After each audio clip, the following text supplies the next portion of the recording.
नमस्ते, आपका इस वीडियो में बहुत बहुत स्वागत है। मार्को रूबियो को जो भारत ने संदेश दिया, मार्को रूबियो के थ्रू अमेरिका को, बहुत ही ज़बरदस्त है। एक तरफ से भारत ने उनको रिवॉर्ड भी किया रेयर अर्थ की डील साइन करने के लिए, क्योंकि वो इंडिया फर्स्ट स्ट्रेटेजी में आता है, और दूसरी तरफ से उनको उनकी बदमाशी पे थप्पड़ भी मारा। देखिए, बदमाशी क्या थी? मिशनरीज ऑफ चैरिटी में जाके डेमोग्राफिक चेंज करने के लिए प्रोत्साहन देना। उसमें मेरा अगला शो आने वाला है, जरूर देखिएगा, अमित शाह का। फिर डेमोग्राफिक चेंज क्यों करना चाहता है अमेरिका? क्योंकि वो उसकी स्टेट पॉलिसी है। वो डेमोक्रेसी के नाम पर क्रिश्चियनिज्म को बढ़ाता है। ये अमेरिका की अनडिक्लेयर्ड स्टेट पॉलिसी है। कैथोलिसिज्म कंट्रीज में क्रिश्चियनिज्म बढ़ाता है, भारत में क्रिश्चियनिज्म बढ़ाता है, ये और कैथोलिज्म दोनों को बढ़ाता है। उसको चाहिए कि डेमोग्राफी चेंज हो जाए तो सरकारें प्रो अमेरिका बनेंगी, और उसको मालूम है कि डॉलर की वैल्यू नीचे जा रही है। अगर भारतीय आरबीआई ने पीपीपी के बेसिस पे डॉलर की वैल्यू फिक्स कर दी तो अमेरिकन डॉलर की कोई वैल्यू नहीं बचेगी। आज मुझे कोई स्टैटिस्टिक्स लिख रहा था सोशल मीडिया पे कि अरे भारत का स्टॉक मार्केट जो है ताइवान से भी नीचे चला गया। ताइवान तो कॉलोनी है। ताइवान पाकिस्तान का प्रोजेक्ट जैसा प्रोजेक्ट है अमेरिका का। ओके, ताइवान पे कभी तरस मत खाइए, बहुत ही रेसिस्ट कंट्री है। और ताइवान के ऊपर मैं कितनी बार पहले ही बोल चुका हूं कि कभी भी ताइवान को हम लोग सपोर्ट नहीं करते, क्योंकि वो कंट्री डेंजरस है। मतलब कि वो एक अमेरिकन कॉलोनी है। वो बनाया गया है चाइना को कंप्लेन करने के लिए। अगर भारत को कुछ अमेरिका से चाहिए तो बोले कि भाई इंडियन ओशन से बाहर निकलो, पाकिस्तान, बांग्लादेश या भारत के आसपास गड़बड़ी मचाना बंद करो। अगर कोई डील चाहिए फ्यूचर में, एफटीए पे साइन करने की वो कंडीशन होनी चाहिए। क्योंकि मेरी बुक है कॉलोनाइजेशन पे, गोल्ड, ग्लोरी एंड गॉड, उसको जरूर पढ़िए अगर पढ़ानी है तो। वो पूरा का पूरा वेस्टर्न फॉरेन पॉलिसी, चाहे यूरोप में हो चाहे अमेरिका में हो, सारे जो कैथोलिसिज्म क्रिश्चियनिज्म कंट्रीज हैं, उनका एक ही फॉरेन पॉलिसी है कि भारत में डेमोग्राफिक चेंज करवाना। सारे वेस्टर्न मीडिया सारे के सारे हिंदुओं के विरुद्ध काम कर रहे हैं, और ये लोग मुसलमानों के साथ मिलकर ये काम एग्जीक्यूट करते हैं। जैसे आपने देखा केरल में मुसलमानों की और कैथोलिसिज्म वालों की वो बनी हुई है। इस्लामिज्म को यूज किया जाता है, कैथोलिज्म यूज करता है to promote demographic change in India. बाहर आपस में लड़ते रहते हैं, भारत में दोनों यूनाइटेड हैं, तीनों यूनाइटेड हैं। तो ये अमेरिका की फॉरेन पॉलिसी है। तो बदमाशी शुरू करी इन्होंने कोलकाता से। मिशनरी चैरिटी जो क्रिमिनल ऑर्गेनाइजेशन है, टेरेसा कोई संत नहीं है, टेरेसा एक क्रिमिनल ऑर्गेनाइजेशन की हेड है जिसका काम था कन्वर्जन करना। वो फॉरेन में जाके क्लेम करती थी कि मैंने कितने लोगों को कन्वर्ट कराया है। उसका स्टैटिस्टिक बताती थी, 29,000 लोग कन्वर्ट करा दिए।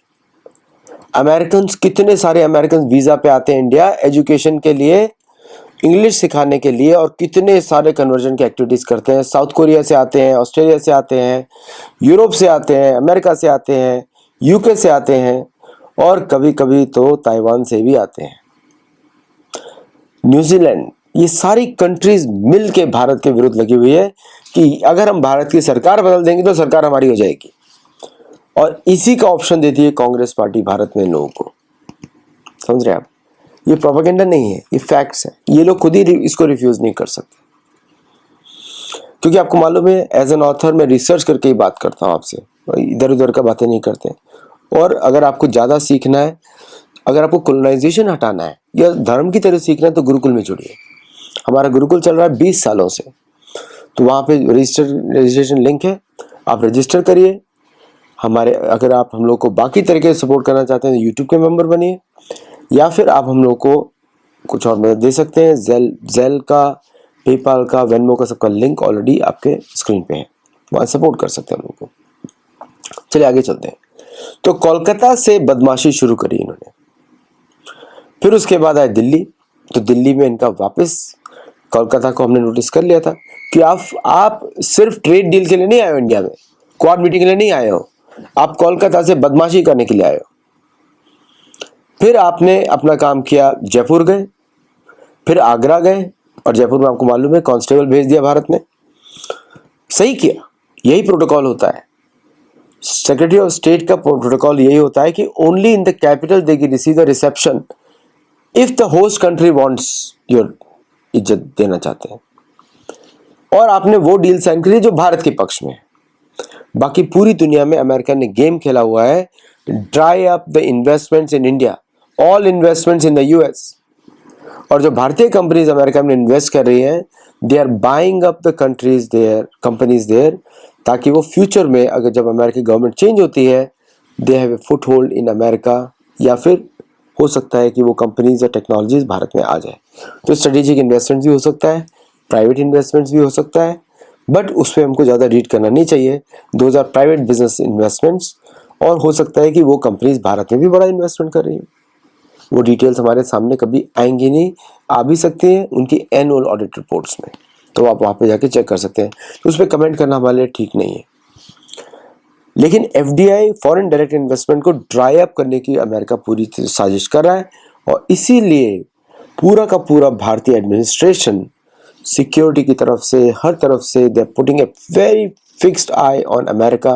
तो ऑल्टरनेटली जो भी डील साइन कर रहे हैं इटली के साथ, स्वीडन के साथ, जर्मनी के साथ, या फिर नॉर्वे के साथ, these are all to offset the American plans. UAE से जो डील साइन कर रहे हैं, ऑफसेट, साइप्रस के साथ डील साइन करी, offset all those American plans. क्योंकि भारत अगर सुरक्षा नहीं देगा साइप्रस को, तो उसके साथ जो फॉरेन मनी, जो यूरोपियन मनी है, जो साइप्रस के थ्रू आता है, वो रुक जाएगा। तो बहुत सारे प्रोजेक्ट्स जो चल रहे हैं will become in Jeopardy. Japan पे भारत अभी भी पूरी तरह ट्रस्ट नहीं कर सकता, because Japanese economy is a American slave है। जर्मनी के पास नहीं कर सकता, यूके से नहीं कर सकता ट्रस्ट, तो भारत उन कंट्री से ट्रस्ट कर रहा है जो थोड़ा सा इंडिपेंडेंट हो अमेरिका से। इसलिए आप देख रहे हो सारी प्रधानमंत्री मोदी की travels are in that direction.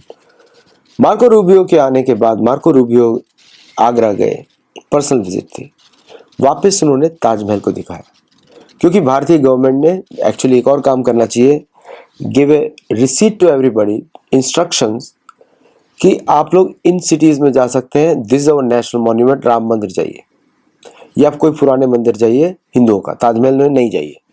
लेकिन ताजमहल से भारत को फॉरेन रिजर्व भी बहुत मिलता है, इसलिए उसको आप इग्नोर नहीं कर सकते, क्योंकि पुरानी कंसिस्टेंट पॉलिसीज रही हैं भारत की गवर्नमेंट्स की। लेकिन ये किया जा सकता है कि ताजमहल के ऊपर ताजमहल, तेजो महाल है, दोनों का नाम लिख दिया जाए। तो हिंदी में तेजो महाल है, और बाकी ताजमहल सबको मालूम है शिव जी का मंदिर था, एक हिंदू राजा ने बनाया था, शाहजहां ने उसको ऑक्यूपाई किया और अंदर शायद बकरियों को दफना दिया। वहाँ पे वो असली मुमताज़ की जो असली है वो औरंगाबाद के पास में कहीं पे है, असली जो कब्र है। और मुमताज़ के साथ क्या बुरी तरह व्यवहार किया था इसने। तो ईरानी एम्बेसी को बोलना चाहिए भारत को, थोड़ा इतिहास तो जान लो कि 14 साल तक उसको प्रेग्नेंट रखा, हर साल एक बच्चा किया और उसको छोड़ दिया। ये था लव। पर्शियन किंग, अगर तो पर्शियन बुलाते हो उसको, तो पर्शियन आतंकवादी था, जहां जहां कोई प्रेम का पुजारी नहीं था, वो हवस का पुजारी था। तो ये बोलना चाहिए, ये ईरानी एम्बेसी को थोड़ा सीखने के लिए बोलना चाहिए। ईरान इन इंडिया जो एम्बेसी बकवास लिखता रहता है, खुद का इतिहास मालूम नहीं है कि खुद के माँ बाप को किस तरह किया था अरबियों ने, और खुद कहाँ से पैदा हुए थे ये बताएंगे नहीं, और अपने को बड़ा इस्लामिक रिपब्लिक बोलते हैं। और जब समय आते तो पर्शियन बोलते हैं, समय आता तो इस्लामिक बोलते हैं। नहीं, हम आपको पर्शियन मानते ही नहीं, पर्शियन तो मुसलमान ही नहीं थे। ठीक है, आपने पर्शियनिज्म को खत्म किया है, ज़ोरास्ट्रियनिज्म को खत्म किया है, तो आप पर्शियन नहीं हो सकते। ईरान को बोलना चाहिए, कहां से पर्शियन है, पर्शियन तो हो ही नहीं सकते, पर्शियन ज़ोरास्ट्रियन है। तो पर्शियन रिपब्लिक ऑफ ईरान बोलेंगे तो वेरी गुड, इस्लामिक बोलेंगे तो आप तो कॉलोनी हो गए, किसकी औलाद है। जैसे ईरानियों के साथ सेम प्रॉब्लम जो पाकिस्तानियों के साथ है, पाकिस्तानी तो सारे हिंदू थे, अब बोलते हैं मैं, उनका एक हसन निसार करके कॉमेडियन है, बेवकूफ आदमी है, उसको देखना बंद कर दें। वो कभी बोलता है मैं अरबियों की औलाद हूं। अरबी औलाद का मालूम औरत से आया है, समझ लें औरत का मतलब क्या होता है। सो अरबी भाषा में हम तो महिला बोलते हैं, स्त्री बोलते हैं, माता बोलते हैं, बहन बोलते हैं। ठीक है, तो ये सब लोग इस कंफ्यूज लोग हैं, कन्वर्टेड लोग हैं। बांग्लादेशी अपने आप को, मतलब क्या नहीं किया पाकिस्तानी आर्मी ने इनके साथ, फिर भी बड़ा पाकिस्तान के पास। मुसलमानों ने क्या नहीं किया उनके माताओं के साथ, जो हमारी हिंदू माताएं थी, तब बने हैं मुसलमान बांग्लादेश के। वो तो इतिहास पढ़ाते नहीं, शर्म आएगी, है ना। क्योंकि जिसका जैसा जन्म होता है वैसी उसकी मानसिकता रहती है। सारी पूरी जीवन victim victim victim victim, lungi के अलावा तो कुछ है नहीं कंगलों के पास। चलिए, ये तो डिस्पाइट ये एक्चुअल हिस्ट्री है, ये हम पढ़ा नहीं रहे मार्को रूबियो को।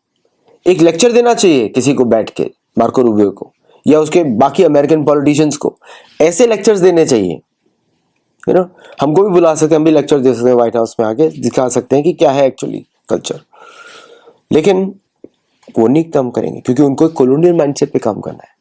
अमेरिकन बुक्स को पढ़िए, अमेरिकन कॉन्स्टिट्यूशन को पढ़िए। इंडियन सैवेजेस, ये है डिक्लेरेशन इंडिपेंडेंस में। इंडियन सैवेजेस मतलब यहाँ के मूल निवासी सैवेजेस हैं, और जो इन्होंने किया वो सैवेजेस नहीं है, वाइप आउट कर दिया। 100 मिलियन थे, 10 करोड़ लोग थे, वाइप आउट कर दिया नेटिव अमेरिकन को। खुद ही बोलते हैं, it's in their own books, in their own authors. मैं तो कोट कर रहा हूँ सबका कोलेट करके। मैं उसमें थोड़ा सा 10% उसके अंदर नंबर्स करता हूँ, प्रोबेबिलिटी एरर्स। अगर प्रोबेबिलिटी एरर भी करते हैं, खुद का डिक्लेयर है 100 to 120 million based on all the author's, तो सोचिए ये तो डिक्लेयर्ड है, अनडिक्लेयर्ड क्या होगा, अनडिक्लेयर्ड क्या होगा। कैथोलिक मिशन ने क्या किया, बाकी समझाना चाहिए। कैथोलिक मिशन ने उसके परदादाओं का क्या किया, वो गोरा कैसे हो गया, क्यूबा से आते गोरा कैसे हो गया, समझ रहे आप। So they are all totally fake news. तो भारत ने जो इतनी जिद दी वो भी बहुत ज्यादा है, शायद कांस्टेबल भी ना भेजते तभी थैंक यू बोल के जाता वो। और ये सर्जियो गोर की सारी एफर्ट से पानी फिर गया based on the choice of Sergio Gor. अब दिखेगा कि सर्जियो गोर क्या काम कर रहा है भारत में, डेमोग्राफिक सबवर्जन के प्रोजेक्ट्स में लगा हुआ है। केरला, तमिलनाडु, बांग्लादेश, बंगाल क्या कर रहा है, और ये साउथ ईस्ट सेंट्रल एशिया भी देखता है। सेंट्रल एशिया में इसने एक महिला को बुलाया था यहाँ पे, जो कि उन कंट्रीज में उसकी एजेंट के जैसा काम करती है, मार्को रूबियो से मिलाने के लिए। और यहाँ पे 250 year celebration of American independence पहली बार बड़ा किया है उन्होंने। और भारत के एक बड़े प्रोमिनेंट, आपको मालूम ही है, पहले जंतर मंतर बोलते थे, अभी उसका नाम कुछ और है, तो वहाँ पे ऑर्गेनाइज किया उन्होंने पूरा इवेंट। और वहाँ पे गाने के लिए किसको बुलाया, A R Rahman. A R Rahman को कौन सा प्राइज दिया गया था, किस मूवी के लिए, slum dog millionaire. Slum dog millionaire दिखाने पे क्या उसका औचित्य क्या था, भारत की गरीबी को बेचना, भारत की गरीबी पे उपहास बनाना, हिंदुओं की गरीबी, जबकि मुसलमान कैरेक्टर था वो। So the entire thing American establishment ने अपने दिमाग में घुसेड़ के रखा हुआ है, भारत को रिकॉलोनाइज किया जा सकता है। ईस्ट इंडिया कंपनी आई थी, अब ट्रेड के थ्रू कर रहे हैं। एफटीए की कंडीशंस होनी चाहिए कि पाकिस्तान, बांग्लादेश में intelligence operations, regime changing operation सारे बंद हो भारत में, तब आपको मिलेगी एफटीए। गरज इनको है, भारत को नहीं है। भारत का अगर ट्रेड कम भी होता है यूएस से, it will be recompensated with other things. कम ही नहीं कर सकते, पॉसिबल नहीं है उनके लिए। अमेरिका के लिए पॉसिबल नहीं है ट्रेड कम करने का, क्योंकि वो ट्रेड कम होगा तो इकॉनमी नीचे जाएगी, इन्फ्लेशन बढ़ जाएगा, लोग ज्यादा दवाई खाएंगे। आप लोगों को लगता है दूसरे का आउटसोर्स कर देंगे, पॉसिबिलिटी नहीं है, स्केल नहीं है, इंडस्ट्रियल स्केल नहीं है। तो और जितना डिपेंडेंस होगा उतना सैंक्शंस लग सकते हैं। मार्को रूबियो ने बोला था ना कि if the reserve currency goes down the America can not put sanctions. Marco Rubio के स्टेटमेंट से कैन नॉट पुट सैंक्शंस। तो सैंक्शंस के लिए इकोनॉमिक ट्रेड बढ़ाते हैं। तो अगर भारत इंट्रोड्यूस कर दे sanction policy, sanction for sanction, फिर क्या होगा, घबरा के भागेंगे। रिजर्व डॉलर करेंसी जो है पूरे विश्व में रिड्यूस हो रही है, उसका फ्यूचर इतना दिख नहीं रहा है, उसको बचाने के लिए सब डील्स की जा रही है, जो कि एक अमेरिका को अच्छी पोजीशन में दिखाता है। तो नाउ बाय एक तरीके से भारत ने अमेरिकन रिलेशंस को डाउन साइज कर दिया है, जो कि काफी इंडियन अमेरिकन को समझ में नहीं आएगा। वो क्यों समझ में नहीं आएगा, क्योंकि आप ये समझिए कि Bharat, the risk to business with USA is far higher than the gains from USA. Risk क्या है, sanctions, trade embargoes, G404 engine, 414 engine. मतलब अमेरिका उसी दिशा में कोऑपरेट करना चाहता है जहां अमेरिका को फायदा हो, जिससे अमेरिका को नीचे रखा, भारत को नीचे रखा जाए। और प्लस वो भारत की जितनी भी आप नॉर्थ ईस्ट में इंसर्जेंसी सारी अमेरिकन फंडेड है, चाइनीज फंडेड नहीं है। चाइना को भारत ठीक कर सकता है मिलिटरीली, अमेरिका यहाँ पे है ही नहीं, कैसे ठीक करेगा? जब तक कि अमेरिका के बॉर्डर्स पे भारत ना हो तब तक ठीक नहीं कर सकता। तो ये सारा चाइनीज पूरा मीडिया में फैलाया गया, China is number one enemy, China is number. John Fernandes ने भी बोला, सबने बोला, correct, China is the military number one enemy. चाइना की हरकतें पाकिस्तान बांग्लादेश में दिखती है, but not to the extent. किसके चर्च फैल रहे हैं? किसके चर्च फैल रहे हैं? अमेरिकन चर्चेस फैल रहे हैं नॉर्थ ईस्ट में। किसका प्लान था नॉर्थ ईस्ट में क्रिश्चियन कंट्री बनाना? अमेरिकन प्लान था। किसने पाकिस्तान को फंडिंग किया? मैक्सिमम अमेरिका ने किया है। किसके बेसिस इंडियन ओशन में? अमेरिका के हैं। 71 में एक ही एयरक्राफ्ट कैरियर था, आज 2 एयरक्राफ्ट कैरियर्स हैं। किसके हैं? अमेरिका के। आज कुछ कर नहीं सकता, प्रॉब्लम ये है। कुछ कर सकता हो तो जरूर करता। तो thank you Vajpayee ji for taking the bold decision of 98 nuclear test. Bharat ने 71 के बाद 74 में न्यूक्लियर टेस्ट क्यों किए? किसके लिए किए? अमेरिका के लिए। उसने न्यूक्लियर थ्रेट दिया था, हमने बना लिया। उसके बाद मिसाइल्स किस लिए बनाई गई? Long range, long range, long range. और किसने स्लो करके रखा? कांग्रेस पार्टी ने। भारत की क्रेडिबल न्यूक्लियर डिटरेंस बनने ही नहीं दी, ताकि अमेरिका से हमेशा दब के रहे भारत। कांग्रेस पार्टी ने अंदर तक घुसे हुए थे थ्रू पाकिस्तान।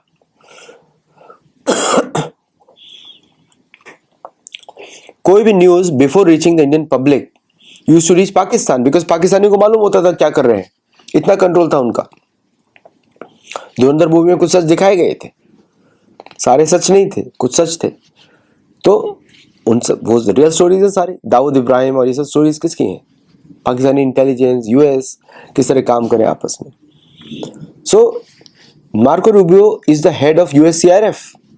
तो वहां पे खालिस्तानियों को डाल दिया गया। क्यों डाल दिया गया? उसका रीजन है। खालिस्तानियों को इसलिए डाला गया क्योंकि भारत को फिर से नोचा जाए, खुरोचा जाए। तो भारतीय फॉरेन ऑफिस देख रहा है उसको पूरी तरीके से, बोल रहा है कि ठीक है, we are studying, we are studying, we are studying. लेकिन और ये मार्को रूबियो उसी ऑर्गेनाइजेशन का हेड भी है। स्टेट डिपार्टमेंट से एफिलिएशन है, वहीं से अपॉइंटमेंट्स होती हैं। कोई हिंदू नहीं है वहां पे। मैंने अपना नाम प्रपोज किया था, वहां पे नहीं डाला, बिकॉज मेरे पास ना फंडिंग है, कुछ भी नहीं है, कोई लॉबी भी नहीं है। जगन्नाथ जी है मेरा सबसे बड़ा लॉबी। तो ठीक है, जगन्नाथ जी ने बचा लिया। तो जगन्नाथ जी तो बजाते रहते हैं, सब भक्तों को बजाते हैं, हम लोग छोटे से हैं। तो अब नाउ नेक्स्ट फेज भारत का होना चाहिए मेरे हिसाब से कि नेटिव कम्युनिटीज को रिकॉग्नाइज करना शुरू करें और अमेरिका को के ऊपर सैंक्शंस पॉलिसी का ऑल्टरनेटिव बनाए, so that they also know कि अगर भारत से बिजनेस करना एक कॉस्ट पे आता है, फ्री गेम्स नहीं चल सकते। और भारतीय ambassador to US must be should be travelling everywhere to connect with people, और उनके साथ कनेक्ट करें, बात करें, रियल पीपल, नॉट जस्ट कुछ एजेंडा, कुछ रिच पीपल नहीं, सबके साथ बात करें, कनेक्ट करें। अगर यूएस इतना एक्टिव प्रोएक्टिव मिशन रख सकता है भारत में, तो भारत को भी करना चाहिए, वेरी प्रोएक्टिव। मेक्सिको का बड़ा प्रोएक्टिव मिशन चलता है यहाँ पे। So all these things are changing. और मार्को रूबियो की विजिट पूरी तरीके से फेल हो गई, एक तरीके से ओवरऑल देखा जाए तो। एक्सपोज हो गया मार्को रूबियो, खुद के कमेंट्स पे एक्सपोज हो गया। और फिर बोलता है कि सैंक्शन पॉलिसी कैसे लगेंगी? नहीं लग सकती भारत के ऊपर सैंक्शन। अभी लगाना चाहो तो लगा सकते हो, बट भारत की काउंटर सैंक्शन पॉलिसी भी आ जाएगी। मुझे दिन दूर नहीं लगता है भारत की काउंटर सैंक्शन पॉलिसी आएगी। और डॉलर को जिस तरह आर्टिफिशियली आपने रखा हुआ है, इस हर्टिंग इंडिया। हॉर्मुज स्ट्रेट बंद करिए, हर्टिंग इंडिया। तो भारत ने बड़ा स्पष्ट मैसेज भेज दिया, हॉर्मुज स्ट्रेट को खोलो, खोलो, खोलो, नॉट एक्सेप्टेबल। तो अब पीस पे बात हो रही है। इजराइल ने मना कर दिया। ट्रम्प लड़ रहे हैं इजराइल से, भाई इसको खोलना पड़ेगा। Trump is fighting with Israel. मैंने आपको पहले बता दिया था, ब्रिटिश वर्सेस अमेरिकन लड़ाई चल रही है। ईरान ब्रिटेन के साथ है और इजराइल के साथ भी है, और इजराइल से फोर्स भी करा, लड़ाई भी लड़ो, ईरान के साथ भी है। तो इजराइल को सिर्फ ईरान से टेक केयर करना है, ब्रिटेन को दोनों चीज़ खोलनी है। उसको हराना है अमेरिकन एम्पायर को, कि जैसे हॉर्मोज स्ट्रेट खुलेगा बाकी सारी कंट्रीज वापस में इकोनॉमिक ग्रोथ पे आ जाएंगी, डॉलर वापस वीक हो जाएगा। ये स्ट्रेटजी है पूरा, कि सब कुछ डॉलर के थ्रू जाएगा, सब कुछ सेंटर। ठीक है, आपकी अमेरिका फर्स्ट पॉलिसी है, भारत की इंडिया फर्स्ट पॉलिसी है।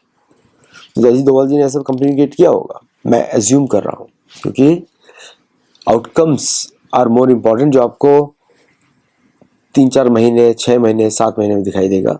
और प्लस प्रेसिडेंट पुतिन भारत आने वाले हैं, शी जिनपिंग आने वाले हैं भारत, और चाइना ने ऑलरेडी अपोजिशन व्यक्त किया कि आपकी मीटिंग काउंटर चाइना नहीं हो सकती, और भारत का प्लान भी नहीं है। बट चाइना को खुद समझना चाहिए कि भाई why are you creating anti India alliance. तो भारत ने वहां पर भी जवाब दिया इसके थ्रू। तो क्वाड का मैसेज चाइना को भेजा और अमेरिका को मैसेज भेजा, भाई एफटीए कैन बी क्वेश्चनेबल। तो पीयूष गोयल जी, सबको देखना पड़ेगा, ये सबके रिलेटिव्स यहीं पे रहते हैं, तो इसलिए मेरे को बड़ा अजीब सा लगता है कि रिलेटिव्स यहाँ पे रह रहे हैं तो आप कैसे डिसीजन लोगे एंटी अमेरिका। तो वो मुझे शक होता है बहुत बार, पर मैं कुछ बोल नहीं सकते उसके बारे में, क्योंकि वी डोंट नो, हो सकता है कर सकते हो। तो गवर्नमेंट, मेरे हिसाब से तो पॉलिसीज होनी चाहिए, if you are government servant your children should not be there, your active government servant definitely not there, है ना। तो इस तरह अमेरिका लेवरेजेस क्रिएट करता है कि अगर आपने ये डील नहीं किया तो आपके बच्चों को नुकसान होगा, जॉब जा सकता है, ये कर सकता है, वो कर सकता है, it's all this things they do. तो Marco Rubio had lot of leverages but he lost lot of leverages, क्योंकि भारतीय decisions are made as per India, not as per America. वो बड़ा क्लियर कर दिया गया है। तो मेरे हिसाब से ट्रम्प और मोदी की मीटिंग होगी। अब मोदी बोलते हैं हम प्यार करते हैं, अरे प्यार ऐसे तो नहीं दिखाया जाता है, बकवास होता है प्यार व्यार, जो बात करते I love India. India doesn't need your love, India needs from you to get off the India's back, pull back your intelligence agencies, make back, मतलब अपना take back your policies which hurt Indian economy, take back, वो love होगा। Love अब नहीं चलता यहाँ पे, love करना अपने पत्नी को दिखाओ यार, भारत को नहीं, भारत को तुम्हारी लव की जरूरत है। महाराज भरत का देश, लव आपका चाहिए, कृष्ण भगवान राम भगवान का देश, अरे भारत तुम पे तरस खाता है। भारत को बोलना चाहिए वी पिटी यू अमेरिकन्स, कि आप लोगों को कॉलोनी बना के रखा हुआ है, देश के जैसा कोई फीलिंग ही नहीं आता। अब प्रॉपर्टी आपकी नहीं है, टैक्स देना पड़ेगा हर साल, ये तो देश तो नहीं चल रहा है, तो कॉलोनी चल रही है। और उसके पैसे से पता ही, जनता को पता ही नहीं मेरे पैसे से किसको पीटने जा रहे हैं, बम गिरा रहे हैं, कॉलोनी करती है सब काम, देश तो नहीं करता है ना। करुणा, क्षमा, शौच, सत्य, इस पे चलता है देश, ये सिविलाइजेशन होती है। पर एनीवे, भारत ने जवाब तो नहीं दिया। बोल, मोदी जी को लिखना चाहिए था IPTU, डोनाल्ड ट्रम्प लिखना चाहिए था, मैं तुम्हें तरस खाता हूँ, मैं तुम सब पे तरस खाता हूँ। और तरस की बात है, इतनी बेइज्जती होने के बाद भी खुश गया है वो, दिखाता है उसका क्यूबन ओरिजिन। वहां के लोग कॉलोनी पिटते हैं फिर भी खुश रहते हैं, बस पिटने के बाद भी खुश रहते हैं, क्योंकि सेल्फ रिस्पेक्ट ही नहीं होता। Once you convert, self respect गया आपका, फिर आप दूसरे के लड़ रहे हो।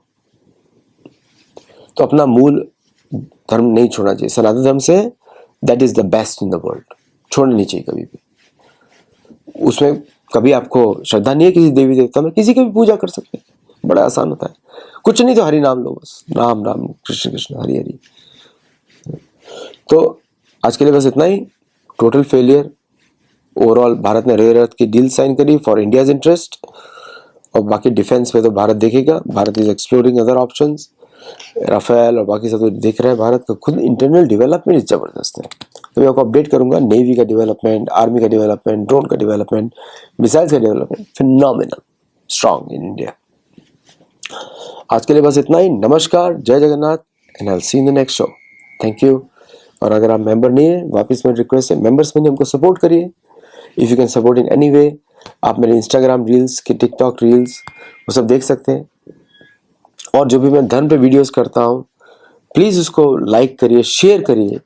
और मेरी आपसे विनती है, हाइप करिए हमारे वीडियोस को। हाइप गूगल पे सर्च करिए, हाइप कैसे कर सकते हैं यूट्यूब के वीडियो को। Please hype us, help us reach a substantial, at least 2.5 lakh तो पहुंचे subscribers, so we can do some more work for all of us.